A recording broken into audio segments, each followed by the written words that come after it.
On ne savait plus, on n'arrivait pas à retrouver la trace d'un entraîneur de l'Olympique de Marseille qui gagne ses 3 premiers matchs. Et bien, ça ne sera pas non plus Jorge Sampaoli. L'OM s'est fait balayer à Nice, une vraie gifle, une fessée 3-0. On voit de suite les coupables dans cette histoire.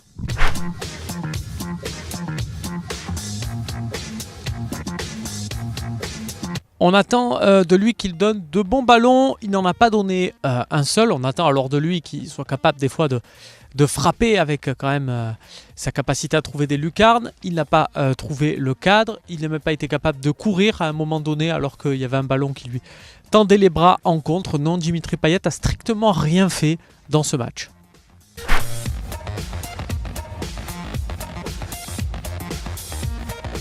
Alors, si on regarde, Florian Thauvin a été un peu moins nul que Payet, mais ça reste quand même très mauvais de la part de l'international français qui a eu un taux de déchets incroyable dans ses actions offensives et d'ouverture mal dosée.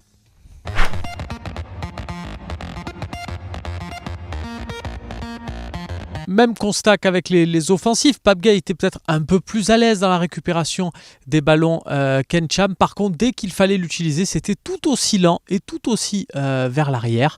Donc, très mauvaise prestation de Pape Gueye. Ça commence à faire quelques semaines là qu'on n'a plus retrouvé le Pape Gueye chouchou des supporters olympiens.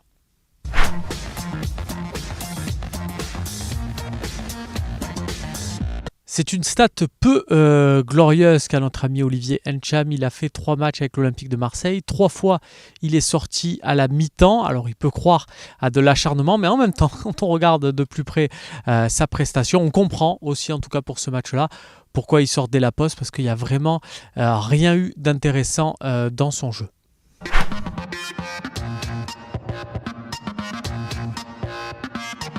On pourrait se dire qu'à part les buts, il n'a pas fait un mauvais match, Léo Balerdi. Il y a eu quelques sauvetages à son actif. Mais bon, les buts dans le football, et surtout quand on est défenseur, ça compte. Sur le premier, il a quand même 3 petits pas avant de mal apprécier la trajectoire du centre de Gouiri. Et sur le second, donc il y a une mauvaise touche de Luis Enrique. Il veut bien jouer, il veut bien relancer. Pourquoi pas Léo? Mais là, c'est une touche plein axe, tu dégages. Tu engueules un petit coup Luis Enrique en disant « Garçon, ça on le fait pas » et tu reprends le beau jeu 2 minutes après. Tu t'évites d'offrir un but comme ça à Gouiri. C'est vraiment pas top.